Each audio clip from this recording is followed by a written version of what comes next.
First of all, they've included the halo in this list, which is quite strange because already the halo has to be manufactured by just about 5 or 6 homologated licensed suppliers, and the teams can't make it themselves, and they will buy this in as a complete unit from these suppliers and then just change the outer bodywork and the mounting points themselves.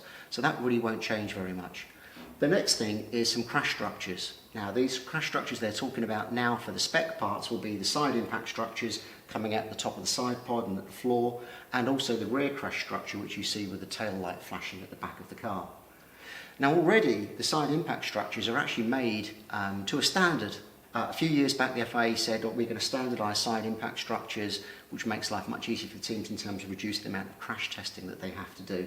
And it was actually Manor or Marussia, I can't remember who they were at the time, came up with the shape, and they worked with Red Bull to refine the design, and it's now this Manor Red Bull shape side impact spar standard, both on the top, the bottom, left and right of the car, the same part effectively, that the teams just put an end cap on to bolt to the side of the monocoque. Red Bull are already commercially making these for other teams, so it's potential that Red Bull could be the supplier to this, and there's no risk of Red Bull getting any advantage or any secrets from this. It's just a very simple standard part. Now when we come to the rear crash structure, it's a very different situation, because this is a part that's designed by each team to suit their individual car, which means that every team has to crash test their own individual rear impact structure. Going to a standard one will reduce some of the effort that they have to do in this area in terms of reducing the amount of crash testing and design work that's required. But this is a very influential part in terms of the rear aerodynamics, in terms of how the air flows around the rear crash structure, and in particular how the airflow comes up from underneath the diffuser and flows up around the underside of the crash structure near the rear tail light. And teams do a lot of work here. So how they package this will be quite interesting. There will probably be a slightly smaller overall rear crash structure of a standard shape, which teams can then apply external bodywork to up to a limited area so they don't go too mad in this area. In terms of who could manufacture this, it could be a team itself. It could be one of the many carbon fibre shops that actually support the Formula One industry in manufacturing parts already, or they may actually need some support in actually doing the design work to get this done. So it'd be quite interesting what happens there. Moving on, other mechanical parts of the car will be standardised, and these will be the axles, the wheel nuts, also the rear drive shafts, and oddly the steering column. This is quite a small group of components, and already lots of teams, as much as they design these down to very fine detail for themselves, often have these parts manufactured by third parties. Companies like Pancol, Metalor, lots of other companies are doing the manufacturing work in this area, so it wouldn't be difficult to find a partner that everyone could agree on.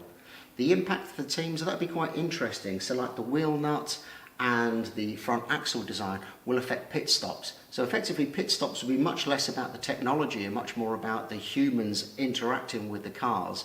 They could be a little bit slower, but it'll be the same for everyone. So again, should equalise the field a little bit and put a bit more competition between the people in the pit lane rather than the designers back in the design offices. And then another thing they want to stand on, which I find quite odd at first, is the pedals.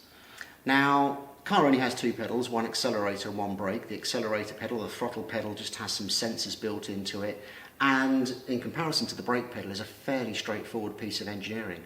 But the brake pedal is a very subtle piece of design work. First of all, it operates the 2 master cylinders, and it has to cope with very high loads from the driver's leg, up to 160 kilos pushing on the pedal. But it's not so much about the strength of the pedal, but it's the balance of the pedal, how it compresses the master cylinders as the driver's pushing his foot through. And this varies by driver. So most drivers will have a bespoke brake pedal, and you'll find even within a team that the leverage ratios and the way that it compresses the master cylinders is different from one driver to another within the same team. So some drivers can actually miss out here, especially if we're talking about a very straightforward, effectively mechanical hydroelastic brake pedal with no electronic variation in terms of the brake feel. So some drivers could actually struggle with this, particularly ones that are quite sensitive to how their pedals work. Again, who could produce this? It could be one of the standard hardware manufacturers for the teams. It could be a team itself. No advantage for a team producing this for the rest of the field. It's as much as it's very driver focused, the spec will be generic, so it will be spread amongst the field, which should be quite interesting. takes away, from my point of view, I have a huge collection of pedals back home in my attic, which I love looking at because they're all so different over the eras and between teams, that this area will be standardised. But we're very ready to get to see these, so I don't think for the technical fan that's too big an issue. There's an area where I feel that if I have really missed out on this, and the only hydraulic component which would be standardised other than that which comes with a standard gearbox is the DRS actuator. So it's not the linkage, it's not the carbon fibre, it's just the little hydraulic ram that sits inside the rear housing that pulls the rear wing open when DRS is activated. This is, again, a very simple, benign part. I don't think any team would lose or gain performance or even save themselves very much money in terms of going to a standard actuator. But this misses out lots of other parts. So the hydraulic pump, most of the teams actually use exactly the same pump from a company called Parker Hannifin. Not many other companies have really got a foot into this area. So the pump is fairly standard. The Moog valves, again, pretty standard parts. Aspects of the spool valve and the actuators in the front of the car and the steering could be standardised, even going to things like electronic steering, which would be much easier from a team's point of view, is that you tune the steering feel by electronics rather than by having to manufacture different parts to alter the flex in the steering rack. Active ride is another thing that's being spoken about. That would be a part that would really require standard actuators so that everyone has the same setup, and it's just the software which can be monitored by the standard ECU, the same with the steering, to get away from any potential active or very clever systems that teams could put on here. So I think that's a trick that FI have missed, but perhaps something that would come in due course over the future after 2021. It's not a standard part, but the fuel tank itself, the bag tank that they have inside the rear of the monocoque, has to come from a licensed supplier, and I believe it's only with ATL Aerotech Labs in the UK and America that make the fuel tanks for the teams.